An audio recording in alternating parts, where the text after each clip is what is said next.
ఏపీలో శాసనసభ శాసన మండలి రెండు చట్టసభలు ఉన్నాయి. ప్రభుత్వం అక్కడో ఆన్సర్ ఇక్కడో సమాధానం చెప్పదు. ఎక్కడైనా చెప్పేది ఒక్కటే. మరి వైసీపీ రెండు సభల్లో ఒకే విధానం ఎందుకు పాటించదు? పెద్దల సభకు వెళ్లేందుకు ఉత్సాహం చూపించడం వెనుక ఆంతర్యం ఏంటి? అసెంబ్లీకి ముఖం చాటేయడం వెనుక క్షుద్ర రాజకీయ వ్యూహం ఏంటి? మెగా డిఎస్సీలో అవకతవకలంటూ గల్లీలో నానాయాగి చేసే బదులు అసెంబ్లీకి వచ్చి వినే ఓపిక జగన్ రెడ్డికి ఎందుకు లేదు? పెద్దల సభలో పెద్ద మనిషిగా చలామణి అవుతున్న బొత్స ఓ మంత్రిపై బాడీ షేమింగ్ కామెంట్స్ చేయడం కరెక్టేనా? పార్ట్ టైం పాలిటిక్స్ చేస్తూ కావాలనుకున్నప్పుడు కుల రాజకీయం చేసే పులివెందుల ఎమ్మెల్యే వ్యూహాత్మక తప్పిదాలతో జనాన్ని ఎందుకు కన్ఫ్యూజ్ చేస్తున్నట్టు? నిరుద్యోగుల జీవితాలతో ఆడుకున్నారు. అందులో బొత్స సత్యనారాయణ గారు అధ్యక్ష విద్యాశాఖ మంత్రిగా ఉండి కనీసం వాళ్ళ గొప్ప పార్టీ అధ్యక్షుడికి చెప్పి నోటిఫికేషన్ ఇచ్చుకోలేనటువంటి దత్తమ్మ ఈ రోజు మళ్ళీ శాసనమండలిలో మాట్లాడుతున్నారు అధ్యక్ష. మనిషి పెరిగితే బుద్ధి రాదు. ఎద్దులాగా వచ్చి ఎద్దులాగా తెచ్చితే మనకి వచ్చి తెలుస్తాడు రావు. బాట బాగోవాలి. విన్నారుగా, పెద్దల సభలో మండే రోజు రాజకీయ మంటలు ఏ రేంజ్ లో ఎగిసిపడ్డాయో. ఇది జస్ట్ ట్రైలర్ మాత్రమే. నోటిఫికేషన్ ఇచ్చుకోలేనటువంటి దత్తమ్మ ఎద్దులాగా వచ్చి ఎద్దులాగా తెచ్చితే ఎన్నికలకు ముందు హామీ ఇచ్చి పాలనా పగ్గాలు చేపట్టి తొలి సంతకం చేసి కూటమి ప్రభుత్వం నిర్వహించిన మెగా డిఎస్సీ నియామకాలపై అబద్దాలతో ఆందోళనలు చేస్తూ ఏపీ ప్రజల్లో గందరగోళం సృష్టిస్తున్నారు వైసీపీ నేతలు. వర్షాకాల సమావేశాల్లో భాగంగా మొదలైన శాసన మండలిలోనూ Jagan Reddy batch same to same రభస సృష్టించింది.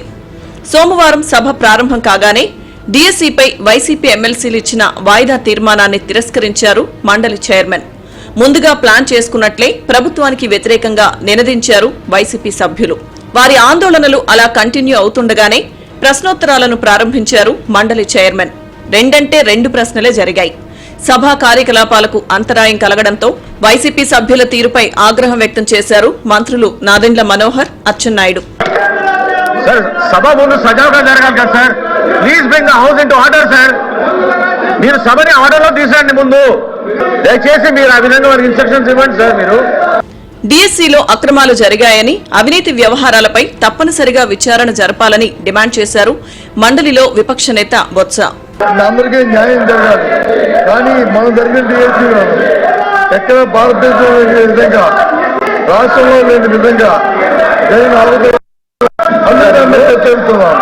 ఎల్నినో ఎఫెక్ట్ తో మండుతున్న ఎండల వేడితో పాటు ఏపీ రాజకీయం కూడా మండే రోజు సలసలా కాగింది. గత కొన్ని వారాలుగా రాష్ట్రంలో మెగా డిఎస్సీ చుట్టూ జరుగుతున్న పొలిటికల్ రచ్చ నెక్స్ట్ లెవెల్ అన్నట్టుగా మండింది. మండలిలో కేంద్రీకృతమైన ఏపీ రాజకీయ సునామీ అధికార విపక్షాల మధ్య మాటల యుద్ధం తీరం దాకా వెళ్లింది.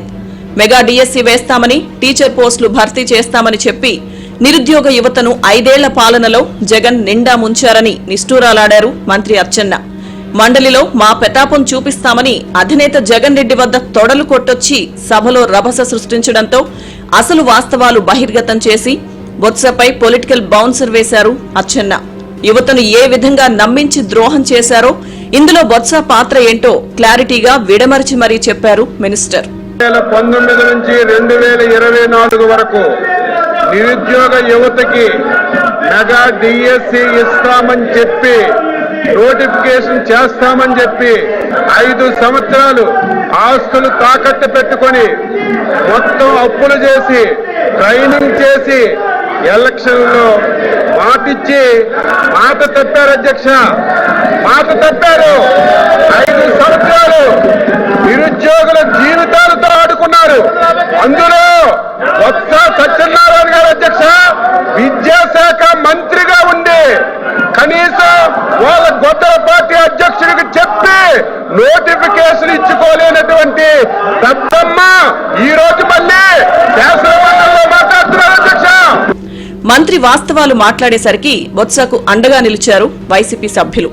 ఎదురుదాడే ఆయుధంగా అచ్చెన్నాయుడిపై ప్రయోగించారు. బొత్సకు క్షమాపణ చెప్పాలంటూ నినాదాలు చేశారు. ఇంతలో విపక్ష నేతకు మాట్లాడే ఛాన్స్ ఇచ్చారు మండలి చైర్మన్. మినిస్టర్ వాడే భాష ఏంటని విస్మయం వ్యక్తం చేసిన బొత్స అచ్చెన్నపై బాడీ షేమింగ్ కామెంట్స్ చేశారు. తనను దద్దమ్మ అని ఎందుకన్నారని అడిగే హక్కు సత్యనారాయణకు ముమ్మాటికి ఉంది. అట్ ది సేమ్ టైం శరీరం ఆంబూతులా పెరిగితే సరిపోదు, భాష సరిగా ఉండాలన్న విపక్ష నేత మాటలు మాత్రం అభ్యంతరకరం. పని చేయడం చేతకాని వారినే దద్దమ్మ అంటారని, తన మాటల్లో అసభ్యత ఎక్కడా లేదన్నారు మంత్రి అచ్చెన్నాయుడు. తన పర్సనాలిటీ గురించి బొత్స మాట్లాడడాన్ని మాత్రం తప్పుపట్టారు. ఏం చేసినా తన పర్సనాలిటీ రాదని బొత్సపై గాండ్రించారు.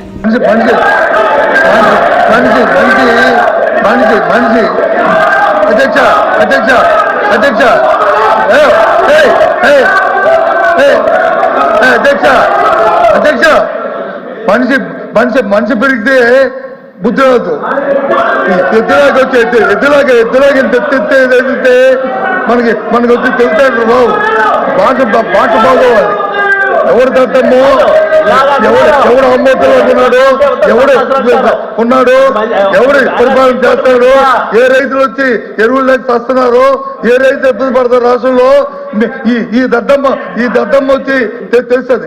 దయచేసి ఈ భాష మంచిది కాదు. ఈ సభలో శాసనసభలో మంచిది కాదు. ఆ వర్డ్స్ విద్య చేయండి. ఏంటి ఇలాంటి భాషలు గౌరవంగా మాట్లాడి నేర్చుకోండి. పార్లమెంట్ మాట్లాడే అధ్యక్ష, మీరు గత ప్రభుత్వంలో విద్యాశాఖ మంత్రిగా ఉండి 5 సంవత్సరాలు 19, 20, 21, 22, 23, 24 అని 5 సంవత్సరాలు లక్షల మంది యువకులను అధ్యక్ష డిఎస్సి పెడతామని చెప్పి ఆశ చూపి డిఎస్సి పెట్టలేదు.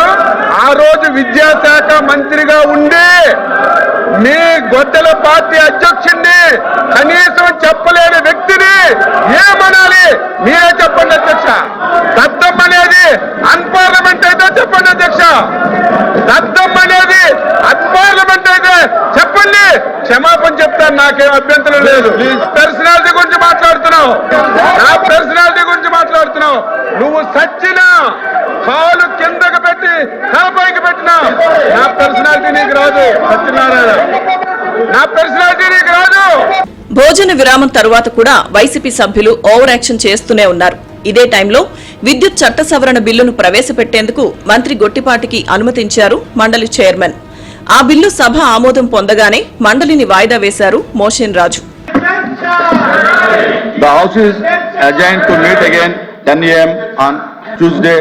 తొలి రోజే పెద్దల సభలో జరిగిన మాటల యుద్ధం మరో 3 రోజులు ఎలా నడుస్తాయో ఊహించుకోవచ్చు. మెగా డిఎస్సీలో అక్రమాలు జరిగాయని ఒక్క రుజువు కూడా చూపించకుండా, లాజిక్ లేకుండా కేవలం విమర్శలు, ఆరోపణలతో రాద్ధాంతం చేస్తున్నారు వైసీపీ ఎమ్మెల్సీలు. పార్టీ అధినేతగా ఉన్న పులివెందుల ఎమ్మెల్యే అసెంబ్లీకి డుమ్మా కొడతారు. మరో 10 మంది శాసనసభ్యులను కూడా సభకు రాకుండా అదుపాజ్ఞల్లో పెట్టుకుంటారు. ఒక రకంగా వారిని రాజకీయ అష్టదిగ్బంధనం చేస్తున్నారు. శాసన మండలిలో నంబరుందని రభస చేస్తున్నారు. బాగానే ఉంది. తన పార్ట్ టైం పాలిటిక్స్ కు ఎక్కడా ఆటంకం కలగకుండా అవసరమైన చోట కావాలనుకున్నప్పుడు మాత్రమే కుల రాజకీయం చేసే తాడేపల్లి చక్రవర్తి పెద్దల సభలో విపక్ష నేత పోస్ట్ను బొత్సకు ఇచ్చినట్టే వైసీపీ అధినేత ఉద్యోగం కూడా ఏదో ఒక బీసీ వర్గ నేతకిచ్చే దమ్ము, ధైర్యం ఉందా అనే ప్రశ్నలొస్తున్నాయి.